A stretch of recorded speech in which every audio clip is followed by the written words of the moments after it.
If you suck at dating or you're finding it kind of really hard at the moment, then stick with me because I'm going to give you my top 10 dating hacks.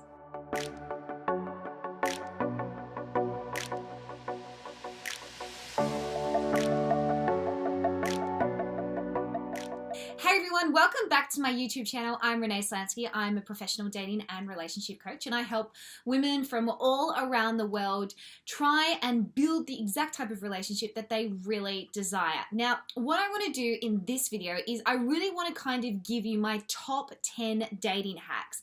As a dating and relationship coach, I get asked all the time, what's kind of my top advice? What should we do? Why is dating so hard? So I'm just going to break it down, and hopefully if you implement these, it's going to be a lot easier the next time that you actually go on a date. Number one, know who you are and know what you want. There is kind of a little bit of a rule that I have that I actually give every single one of my clients, and that's called the 3. Basically, you need to know who you are and what it is that you bring to the table, who it is that you want to date and who's sitting down to the table with you, and what type of relationship you want or what is on the table. If you have a clear idea of what it is that you want, then you're going to be able to identify it easier when it actually comes along. Think about dating as a map. If you don't have a point of direction and know where you're actually starting from, then it's going to be a really confusing sort of process. That's why it's really important to get a sense of your own identity first. What it is that you can bring to a relationship. Where do you add value? Who are you as a person? Are you just dating so you can have someone try and complete you or validate you? And then it's important to understand the type of relationship that you're eventually heading towards, and also the sort of person that you ideally want to date.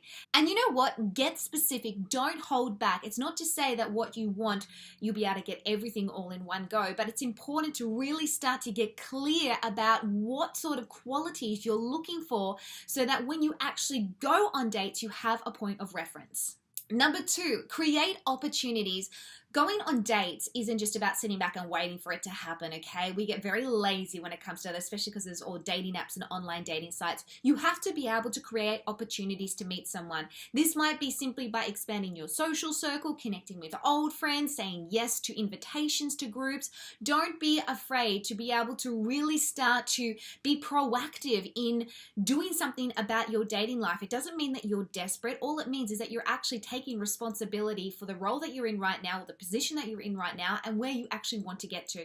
Number 3, focus on just a conversation. Because when we actually start to go on a date with someone, is we start to attach an expectation to that date, and we start to think about their potential, who we want them to be. It's important that when you're going on a date, you realize that that initial first couple of days is purely just about having a conversation with someone, getting to know who they are, instead of focusing on the commitment that you ideally want later on down the track. So if you're someone that's actually lacking confidence in dating at the moment, or you're really kind of scared or fearful of the outcome, then take the pressure off and purely see it not necessarily as a romantic date, but more of just a conversation with the stranger and getting to know who they are for where they are right now.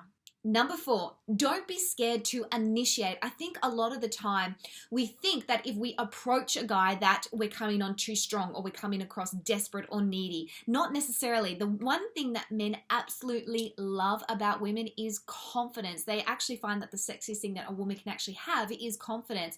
So if you're able to approach them in a fun and casual sort of way, yet while still exuding that level of confidence that you've been able to approach them in the first place, I guarantee you're going to have a much more positive response, and at least you're going to actually know if you have a chance with this guy, as opposed to just sitting back and waiting for him to always initiate. Remember, there is a difference between initiating and chasing. Chasing is where you're constantly doing their work and you're taking away the challenge, and basically you're following them around and doing everything you can to try and get their attention. Whereas initiating is putting one foot forward, allowing them to meet you halfway, and then reciprocating every time they invest back into you. Number 5, look at your body language. You're actually in a cafe, right? And you're wanting a guy to approach you, or you're at a bar, and your body language pretty much says, don't approach me, because your arms are crossed, you're kind of got your head down, you've got your sunglasses on, you're not looking, you've got a tight sort of smile on your face. It's not going to be very warm or welcoming. It's really important to make sure that your body language actually portrays an energy of warmth and an energy of that you actually do want to be approached, or that you actually do want to go on a date. The way that we actually hold ourselves and the energy that we put out either attracts or repels the sort of people that we really want into our lives. So if you're wanting happy, high value men to actually start approaching you, then make sure that your body language actually shows that you're open to that as well.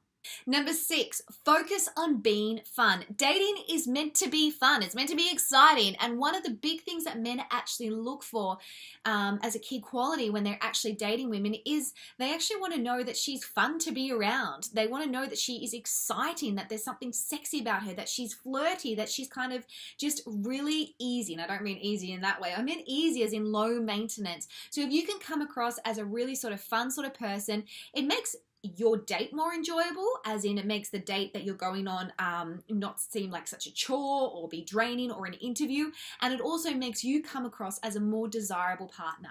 Number 7, if you're going on dating apps, then I want you to limit to only 2 dating apps. And this is something that I actually tell every one of my clients. I think online dating and dating apps are a fantastic way to meet people because pretty much it means that you actually know who is out there and who is available, not necessarily emotionally available.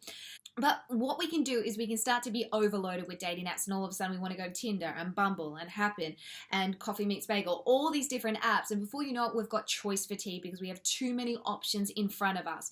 So what you need to do is you only need to have 2 apps at the same time, either a website or an app, or 2 websites or 2 apps, whatever you choose. Try not to exceed more than 2. It'll help you really limit your choices so that you don't get overwhelmed, or so that you aren't constantly looking for the next thing and the next person and wondering why you're not actually getting any progress. And it'll also help you focus on the people that are actually available to you. Is there some potential that you're actually overlooking because you're too worried and focusing on 50 other people at the same time? Number 8, keep things casual. Dates, if they go too fast, too serious, too soon, then it's going to get relationship burnout or dating burnout or love burnout. Either way, it's going to crash and burn. So try and keep things really casual. In fact, I actually say don't go to their house and have dinner at least until a month of getting to know that person, you know, by the 4th, 5th, maybe even 6th date. Then you can start to go to each other's houses and kind of, he cooks dinner for you, you cook dinner for him, all that sort of stuff, because that's actually quite an intimate thing to do. And if you're trying to do the relationship coupley stuff too early on in the dating phase, then you basically run the risk of him thinking that it's gone straight into relationship mode. You've gone into this kind of routine and this level of intimacy without even knowing that person first. And also, it's going to kind of freak him out, and chances are he's going to back off because you haven't led up to something and you haven't given him that chase to something as well. So try and keep it really casual. Go out for coffee or go for a beach walk or go to a movie. Do old school sort of courting where you're basically just spending time in each other's company, getting to know each other, and get creative about it. Maybe even go rock climbing, just keep it casual. Number 9, try somebody different. A lot of the times what we do is we have this idea of who it is that we want to date in our head, the alpha male, tall, dark, and handsome, which is fine because, I said to you at the beginning of this video that it's important to have a clear idea of who it is that you want and need.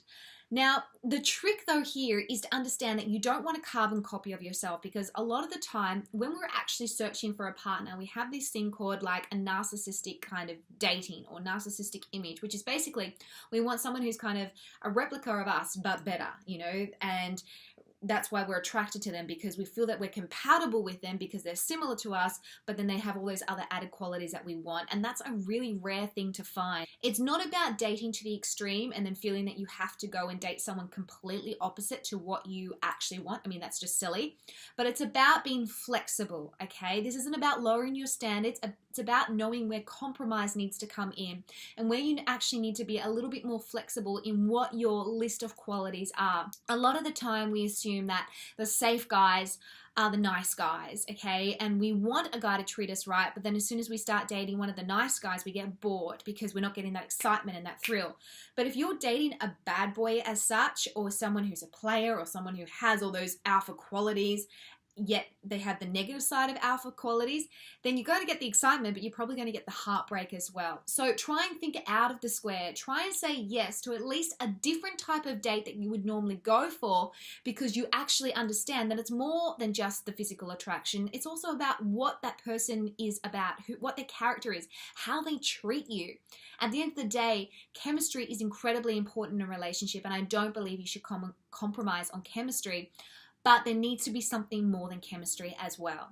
And number 10, know when to take a break from dating. Now, I know these are dating hacks to tell you what to do when you go on dating, but I think it's equally as important to make sure that you're dating for the right reasons and from the right mindset. Whenever I coach one of my clients, I even say to them, I don't want you to date for the first month of us working together, because there's no point if you're dating and you're not really fixing maybe internal issues, or you're dating for the wrong reasons because you're bored, because you're lonely, because you're desperate, because you're trying to get over an ex. You're just leaving yourself vulnerable to dating the wrong people or self-sabotaging the right sort of guys that might come along into your life. So it is okay to take a break, and know when to take a break, and give yourself permission. You're not going to miss out on love by learning to understand where you're vulnerable and where you need to take a break and just rest as well. Well, there you go, guys. Those are my top 10 dating hacks. Let me know if you are going to implement them, and also let me know if you have any questions on any other videos that you might want me to do. I've got lots of free resources down in my bio below, so don't forget to click through. Ladies, if you want to be a part of our amazing The Love Project Facebook group, it is for women only. It is a group which has over 400 women. We have positive affirmations, lots of free resource, and it's basically a group where we have women who live and love unapologetically. Then I want to have you on board. The link for that is in the bio below as well. Okay, guys, that's it for now. Hope you have an incredible week, and I'll see you next time. Don't forget to subscribe. Bye for now.